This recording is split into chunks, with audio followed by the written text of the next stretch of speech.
Okay, lights are off. It's time to sleep.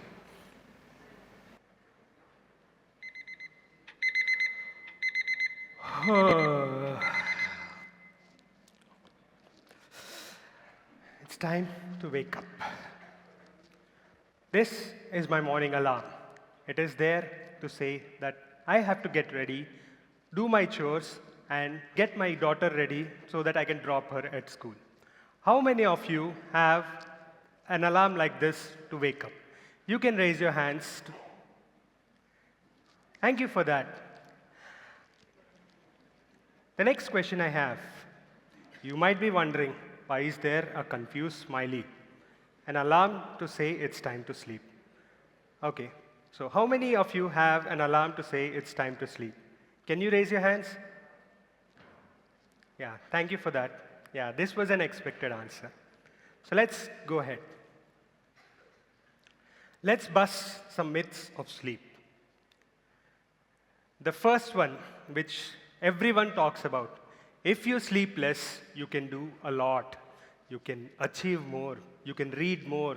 You can play a lot of games. You can network with people. You can do all sorts of things. And the biggest of all, people think successful people sleep very less. It's a badge of honor to sleep very less. This is a complete lie. Successful people prioritize sleep.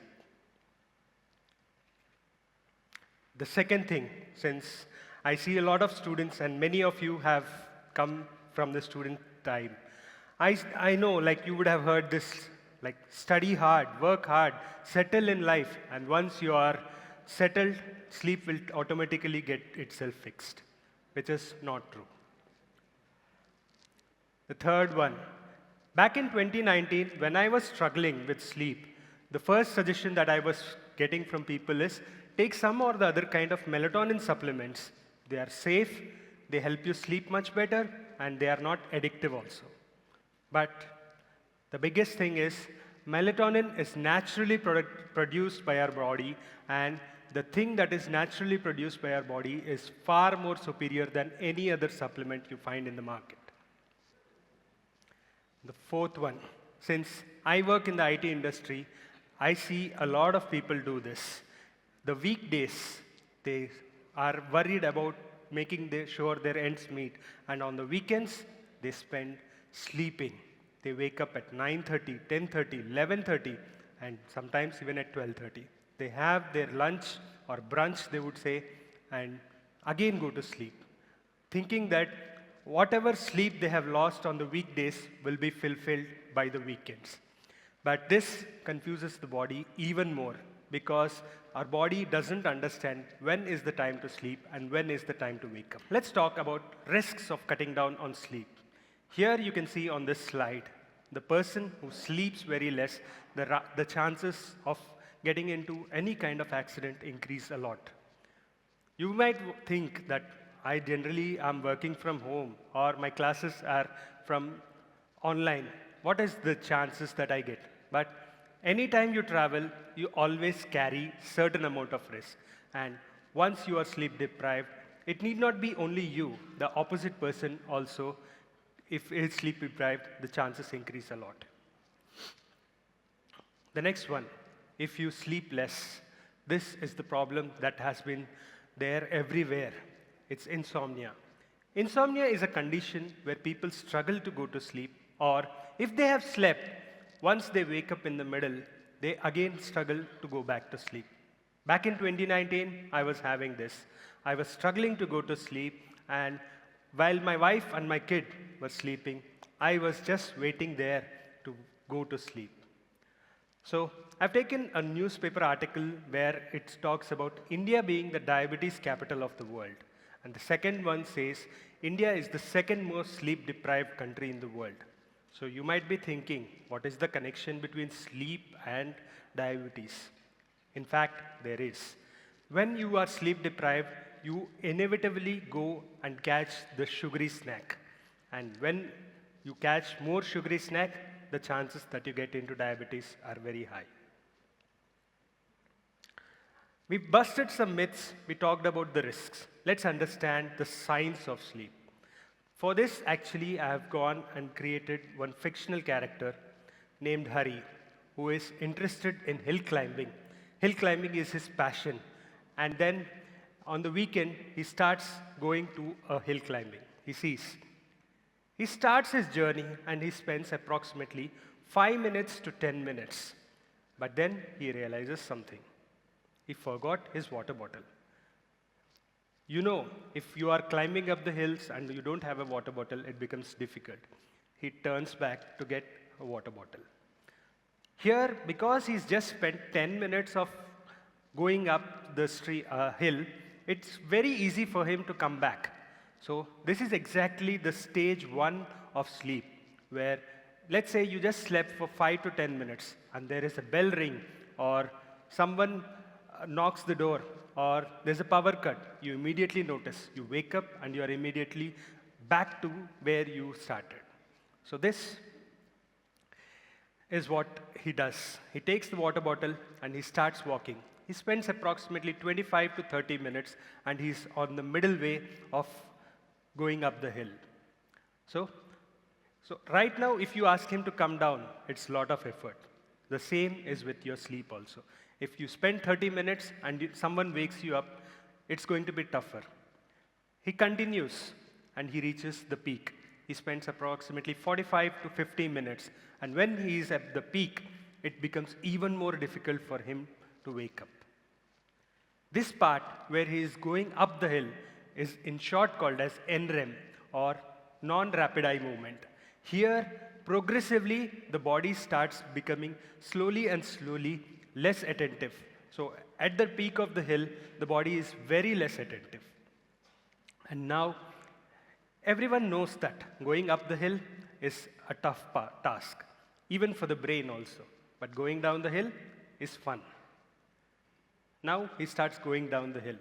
This is called the REM, or the rapid eye movement. Here, the eyes start moving rapidly. And here, to make sure that nothing happens, we start dreaming. The brain starts creating those fictional characters and all those things. The part where he starts is the stage 1. The part where he reaches to the halfway stage is the stage 2.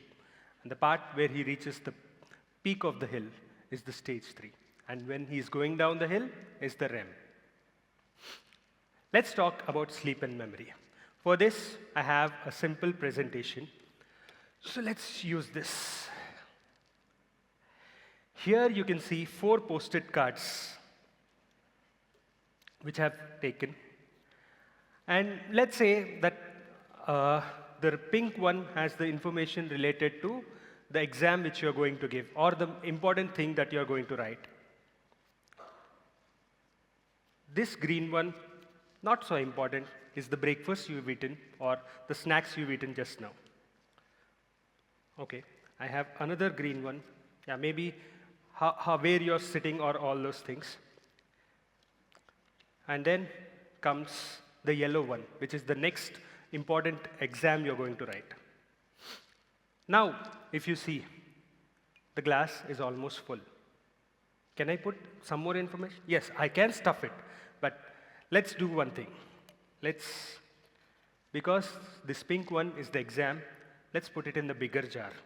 And I talked that yellow one is the next exam. So let's put it in this one. The green ones are not so important, so let me just discard that. So now you see the smaller jar, this is the short-term working memory, has now space for some more data to come in. And the bigger one, called the long-term working memory, has the important information. So when you sleep, our brain retrospects. It understands what is important. It puts in the long-term memory jar. And what is not important, it discards. So this is the retrospection that happens. So what is there in this long-term jar? All the information, like the rhymes you read, the Twinkle, Twinkle, Little Stars, the Johnny Johnnies are there because it's there in your long-term jar. And what's there in the short-term jar? All the information that you are sitting here, or how did you come here, or what the breakfast you ate, all this there comes in the short-term memory. If the short-term memory is full and you continue sleep depriving, you can't add more information. This creates a bigger problem.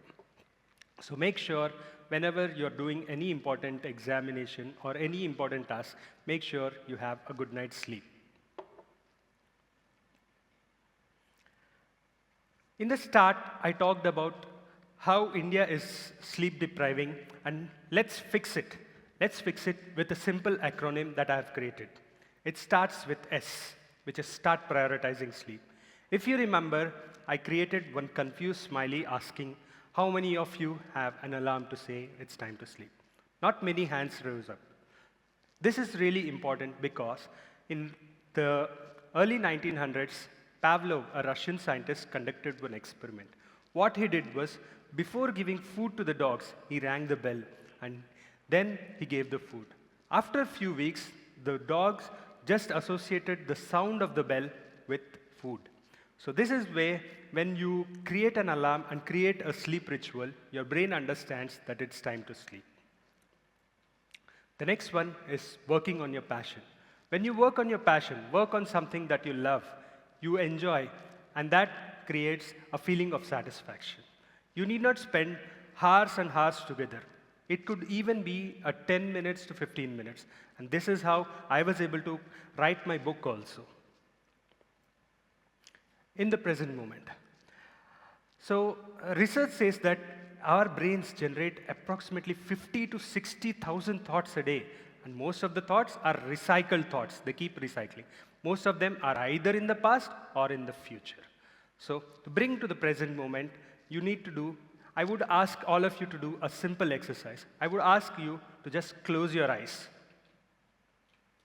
I'm hoping you close your eyes and then just observe your breath. 1, 2, 3,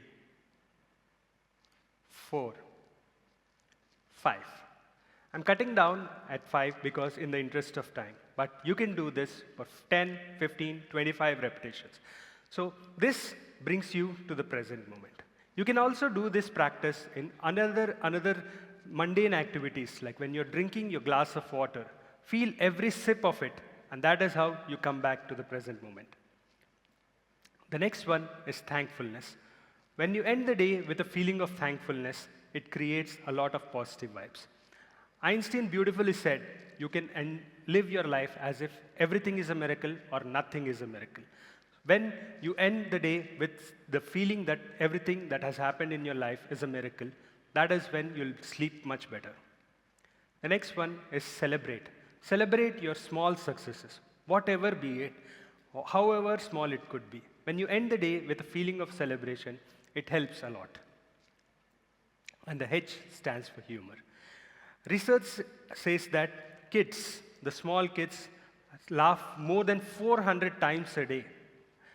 But we as adults laugh for less than 20 times a day. It's time we bring back laughter and bring back the child in us. So when we spend the time in laughter, we end the day, it helps a lot. So you might be wondering how the TCH, the thankfulness, celebration, and humor helps. The brain, by design, is there to avoid pain and move towards pleasure. When you end the day with a thankfulness, celebration, and humor, you are going in the design of the brain, and that helps in sleeping much better. So the switch is about start prioritizing sleep, work on the passion, living in the present moment, thankfulness, celebrate, and humor. In the beginning, I talked about how I was struggling with insomnia and so let me talk about how I was able to overcome it. If you see, I spent most of the time in desperation and never I spent in relaxation. So the one advice that I would give to anyone who is struggling with sleep is avoid any form of desperation and invest in relaxation. If you do this, you will be able to throw back your sleep problems away. And if you invest in Switch, I hope India will get its stats improved and India will be the best sleeping nation in the world. Thank you.